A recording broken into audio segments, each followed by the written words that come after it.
My name is Mike Preisner. I joined the Army. Is that we've just learned that we've killed over 1 million Iraqis since this invasion, but we already killed 1 million Iraqis in the 90s through sanctions and bombings prior to this invasion. So the number truly is much higher.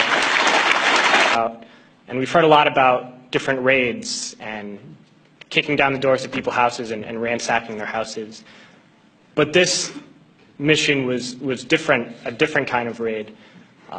I never got any explanation for these orders. We were only told that this group of houses, 5 or 6 houses, were now property of the U.S. military, and we had to go in and make those families leave those houses.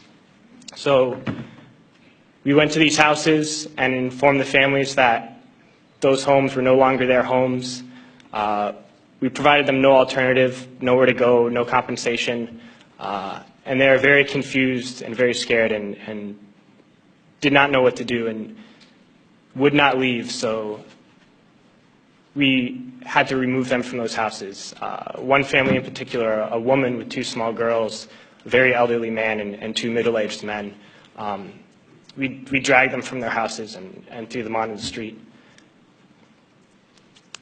and arrested the men because they refused to leave, arrested the old man, and sent them off to prison. And at that time, I didn't know what happened to people when we tied their hands behind their back and put a sandbag on their head. But unfortunately, a few months later, I had to find out. We were short interrogators, so I was assigned to work as an interrogator. And I oversaw and participated in hundreds of interrogations. One in particular I'm going to share with you. It was a moment for me that really showed me the nature of this occupation. This particular detainee, when I was sent to interrogate him, he was stripped down to his underwear, hands behind his back, and sandbag on his head. I never actually saw this man's face. My job was to take this metal folding chair and just smash it against the wall next to his head. He was faced against the wall with his nose touching the wall, while a fellow soldier just screamed the same question over and over again. No matter what his answer, my job was to slam the chair against his wall. We did this until basically we got tired, and I was told to make sure he stood against the wall for however long, and I was guarding this prisoner, and my job was to make sure he kept standing up, but something was wrong with his leg. He was injured, and he kept falling to the ground. And the sergeant in charge would come and tell me to get him up off his feet.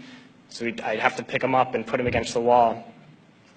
And he kept going down. I just have to keep pulling him up and putting him against the wall. And my sergeant came along and he was upset with me for not, continue to stand. He picked him up and slammed him against the wall several times. And then he left, and when the man went down on the ground again, I noticed blood pouring down from under the sandbag. And so I let him sit, and when I noticed my sergeant coming again, I would tell him quickly to stand up. And then I realized that I was supposed to be guarding my unit from this detainee, and at that point I realized I was guarding the detainee from my unit. And I tried hard to be proud of my service, but all I could feel was shame, and racism could no longer mask the reality of the occupation. These were people, these were human beings. I've since been plagued by guilt anytime I see an elderly man, like the one who couldn't walk, who we rolled onto a stretcher and told the Iraqi police to take him away. I feel guilt anytime I see a mother with her children, like the one who cried hysterically and screamed that we were worse than Saddam as we forced her from her home. I feel guilt anytime I see a young girl, like the one I grabbed by the arm and dragged to the street. We were told we were fighting terrorists. The real terrorist was me, and the real terrorism is this occupation. We're willing to fight. And the ruling class, the billionaires who profit from human suffering, who care only about expanding their wealth, controlling the world economy, understand that their power lies only in their ability to convince us that war, oppression, and exploitation is in our interest. They understand that their wealth is dependent on their ability to convince the working class to die to control the market of another country. And convincing us to kill and die is based on their ability to make us think that we are somehow superior. Soldiers, sailors, Marines, airmen have nothing to gain from this occupation. The vast majority of people living in the U.S. have nothing to gain from this occupation. In fact, not only do we have nothing to gain, but we suffer more because of it.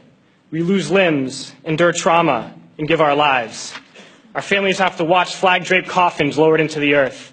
Millions in this country without health care, jobs, or access to education must watch this government squander over $450 million a day on this occupation.